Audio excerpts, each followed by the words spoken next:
നല്ലൊരു വെള്ളരിക്കത്തോരൻ ഉണ്ടാക്കിയാലോ ഗൈസ്. വെള്ളരിക്ക ചെറുതായിട്ട് അരിഞ്ഞു വെച്ചിട്ടുണ്ട്. ഇനി നമുക്ക് അതിനകത്തേക്ക് കുറച്ച് ഉപ്പ് ചേർത്ത് 10 മിനിറ്റത്തേക്കിന് വെച്ചേക്കാം. അതിനകത്തേക്ക് ഞാൻ കുറച്ച് ഉപ്പ് ആഡ് ചെയ്യുകയാണ്. ഉപ്പ് ചേർത്തിട്ട് നമുക്ക് തിരുമ്മി കുറച്ച് നേരം 10 മിനിറ്റത്തേക്ക് വെച്ചേക്കാം. ഇങ്ങനെ തിരുമ്മി നമുക്ക് കുറച്ച് നേരത്തേന് വെച്ചേക്കാം. അതിനകത്ത് വെള്ളമെല്ലാം ഇറങ്ങാൻ വേണ്ടിയിട്ട് ഇത് സഹായമാവും. ഓക്കെ, ആവശ്യമായിട്ടുള്ള അരപ്പ് നമുക്ക് റെഡിയാക്കാം. ഞാനങ്ങനെ റെഡിയാക്കാൻ എടുത്തിരിക്കുന്ന കുറച്ച് തേങ്ങയും ഒരു പച്ചമുളകും. എരിക്ക് ആവശ്യത്തിന് ഓരോരുത്തരുടെ എരിക്ക് ആവശ്യത്തിന് അനുസരിതമായിട്ട് പച്ചമുളക് എല്ലാവർക്കും എടുക്കാവുന്നതാണ്.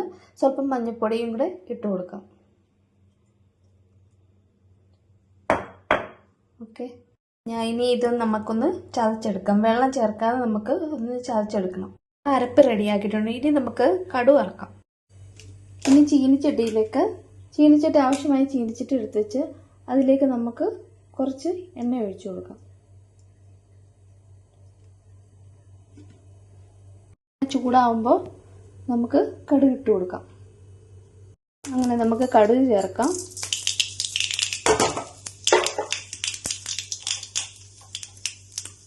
ആഡ് ചെയ്തിട്ടുണ്ട്.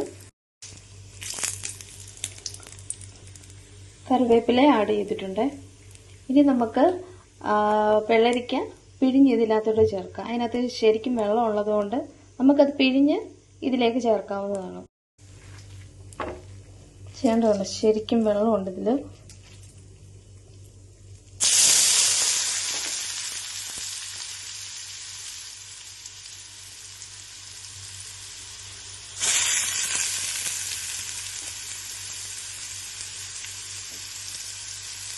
അതിനനുസരിച്ച് നമുക്ക് വെള്ളം ചേർക്കേണ്ട കാര്യമില്ല.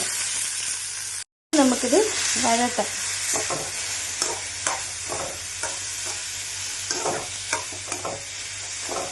കുറച്ച് നേരം ഇങ്ങനെ ഇരുന്ന് വഴറ്റിട്ട് ഇതിനകത്ത് നമുക്ക് ശകലം പോലും വെള്ളം ചേർക്കേണ്ട കാര്യമില്ല.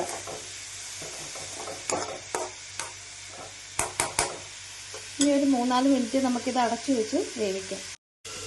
അത് അടച്ചു വെച്ചിട്ടുണ്ട്. 4 മിനിറ്റ് കഴിഞ്ഞ് നമുക്ക് നോക്കാം. ഇനി നമുക്ക് ഇത് തുറന്ന് നോക്കാമേ. അപ്പോൾ ആവശ്യത്തിന് വെന്ത് വന്നിട്ടുണ്ട്. എന്തല്ലേ വെന്ത് വന്നിട്ടുണ്ട്. ഇനി നമുക്ക് ഇതിനകത്ത് അരപ്പ് ആഡ് ചെയ്യാം. അപ്പോൾ അരപ്പ് ആഡ് ചെയ്തിട്ടുണ്ട്. ഇനി നമുക്ക് കുറച്ച് ഇളക്കി കൊടുക്കാം. ഈ അരപ്പും ഈ വെള്ളരിക്കകത്ത് പിടിക്കാനെ കൊണ്ട് നമുക്കിത് ഇളക്കി കൊടുക്കാം.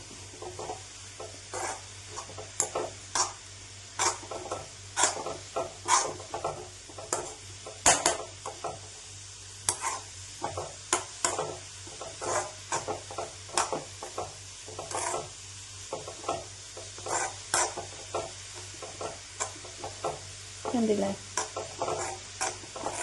അങ്ങനെ ഒരു 3-4 മിനിറ്റ് നമുക്കിത് ഇളക്കി കൊടുത്തുകൊണ്ടിരിക്കാം.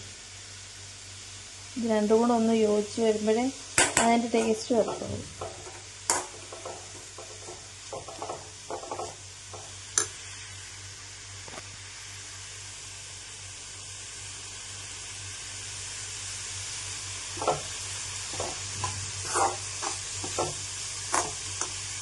അങ്ങനെ നമ്മുടെ വെള്ളരിക്ക തോരൻ റെഡി ആയിട്ടുണ്ട്.